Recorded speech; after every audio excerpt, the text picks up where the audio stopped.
For NJ Advanced Media, I am Connor Hughes here at MetLife Stadium, where the Jets have, believe it or not, won their final game of the 2016-2017 season here on New Year's Day.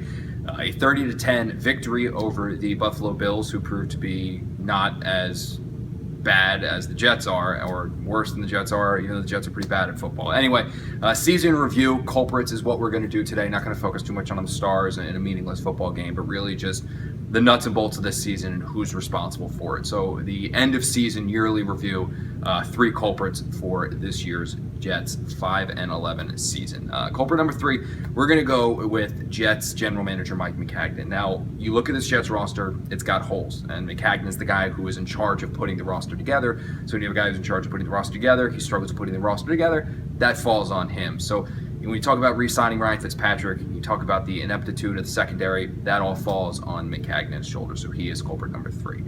Culprit number 2, we are going to go with Jets quarterback Ryan Fitzpatrick for obvious reasons. I think he threw 2 touchdowns today, so that gets him up to 12 touchdowns on the season, but 17 interceptions just isn't going to cut it. Fitzpatrick was horrid throughout the year, and not even rekindle any bit of the form he had last year, so he is culprit number 2. And culprit number 4, we're going to go with the Jets secondary. You can make the argument for the pass rush, but they really go hand in hand. Secondary couldn't cover anyone.